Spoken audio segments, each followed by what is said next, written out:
Hi. Yes. Tell us your name and a bit about your business where you've invited us. We are standing on your farm. Yes. You can tell us about yourself and about your business. Yeah.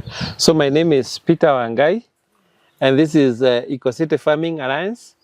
We are at our model farm in Egerton, Joro sub-county, and we are focused on urban agriculture, where we are demystifying that space should not be a limit for safe food production. Welcome. Tell us some of the products or the crops you have on your farm.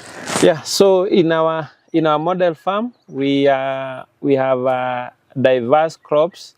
We have diverse vegetables. So we start with an assortment of vegetables, herbs, and spices, and fruits. And for vegetables, we are integrating both the exotic and indigenous. For exotic, we have the spinach, we have the collard greens, we have the onions, and we have quite a variety of it. Tomatoes are also part of it, but we've also integrated the indigenous ones, the African nightshade, the tereres, and all the other. We have about 12 indigenous vegetables that we have. So able to see how we are using, we are recycling waste. These are used bags. Ordinarily, they will be in the dump site and they will be causing problems. But here, we're able to demonstrate that they can be used. We can take them back and grow food, and that way we don't have to again burn them or use other or have them destroy our environment. So this is part of what we are doing. In the long run, we want to integrate chicken also and fish at the lower level. Then we'll be able to circulate water, and we are going to have mutual benefits. Here is a type of raised garden, and this one is where we are recycling tires. Ordinarily, again, once tires are used, we have a problem disposing them. But because it's an urban waste, we are thinking that it can be used to grow crops. And like you are saying, the crops are doing very well, and we are using locally available materials. These are just wood, and instead of having them destroy environment, they are contributing to increasing nutrition within our community. This is also another type of raised garden, again maximizing on materials that would be waste. And like you can see, we are able to grow quite an assortment of crops. And we also advocate for hanging gardens. Like I said, in our model farm, we are very keen on space and water maximization. This is a water storage tank, because we embrace innovation and using locally available materials. So this is a tank that can store 60,000 liters. We are using dam liners, and we are supporting it with used wood, then with a bit of concrete on the poles. We're able to reduce the cost of storing water. And this water is being harvested from our greenhouse, which is about 70 feet long. So any small amount of rain here, we're able to harvest water, which is very useful in making our farming possible, especially in the dry period. To our livestock section, and here we are going to show the poultry, the chicken, the dairy goat. We even have turkey. We are going to demonstrate how we utilize small spaces to do intensive agriculture, so that a farmer or a resident within the urban area does not have a reason not to grow or not to have safe food. So welcome. Our first stop will be at the dairy goat.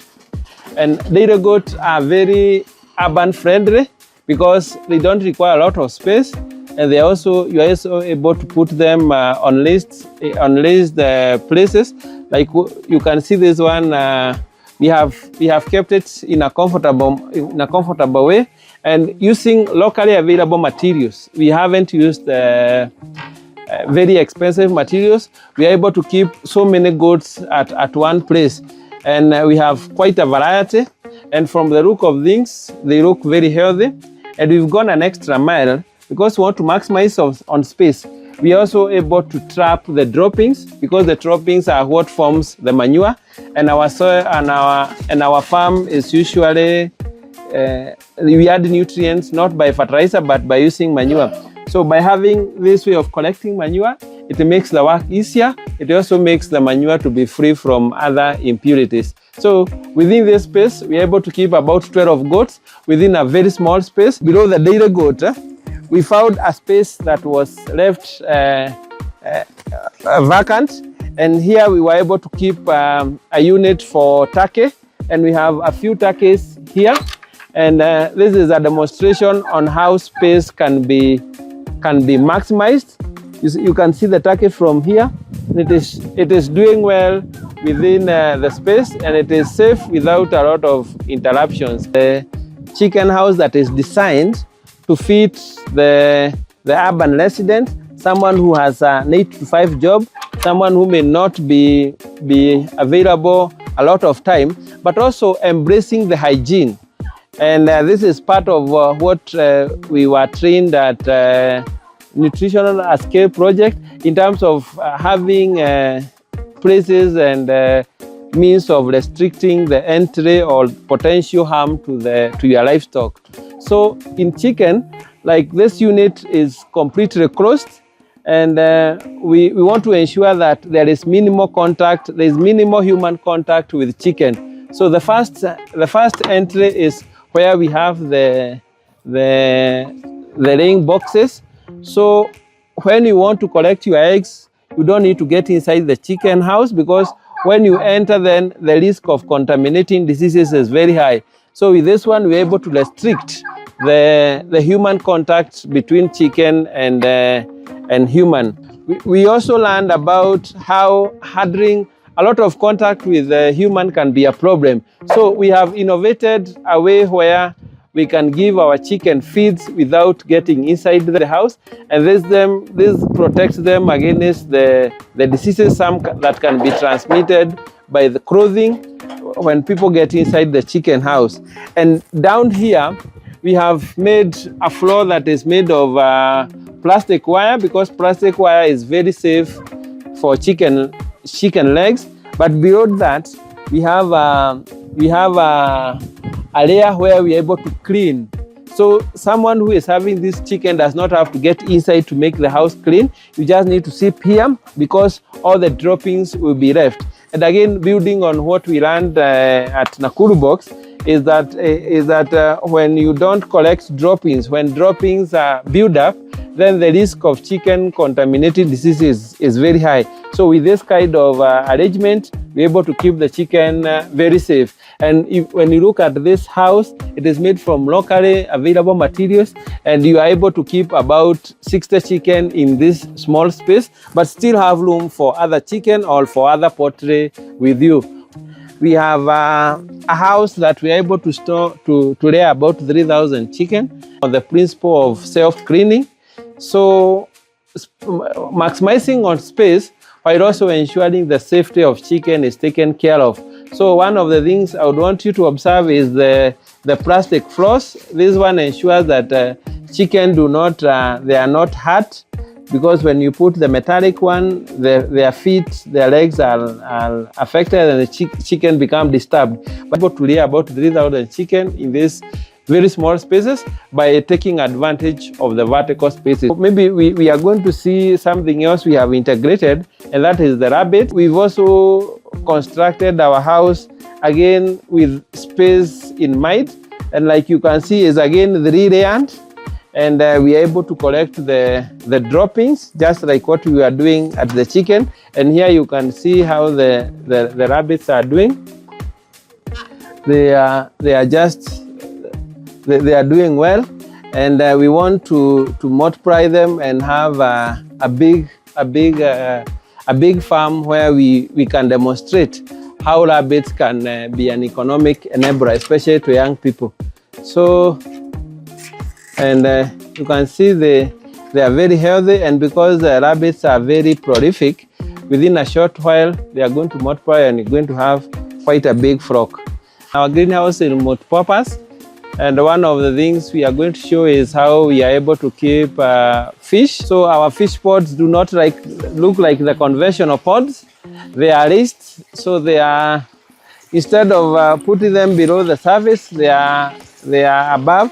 And we put this because it's much easier to change, to move, because we are imagining that someone might not be the land owner. This pod has about 250 tilapias. They are 4 months old. So, and we feed them with pellets, and we prefer pellets because they do not sink. So there's very minimal food waste when we are using pellets. So what we are seeing here is we are circulating water using a solar pump. The most important thing about dropping this water from a distance or from a height is to ensure there is continuous supply of oxygen to the fish, because oxygen is very important. Fish, especially tilapia, would suffocate if the oxygen is not continually replenished. When you are a fish farmer, you continually do grading. Grading is putting fish of the same size in the same pod. So this is the pod that has the biggest fish. So we have about, we have 5 pods, and we have a total of 1,080 fingerlings. Now some of them are fish, others are still fingerlings. And the biggest portion of our fish are tilapia. And this is the pod that has catfish, about 150 of them. And they are not as big as the other one, but they are also growing up. And you can see the moment you put food, you can see a lot of them. They are coming over to feed. All the pods that we have seen are connected, each to a pod, each to a pipe, and this pipe brings the water here. This is where the water drops, and then we have a solar pump that lifts the water to attain a height. This is the solar pump that we are using. It's a submersible solar pump, which is very easy to fix and also very easy to maintain. So we are able to reduce cost of electricity. We are doing trials for aquaponics. We want to find out the possibilities of growing crops on top of water that has nutrients. So thank you. This is what we do at Ekocity Farming Alliance. We demonstrate that space should never be a reason not to grow safe food and ensure that our communities are having nutritious food. So welcome again, and let's join hands and grow food together. Thank you.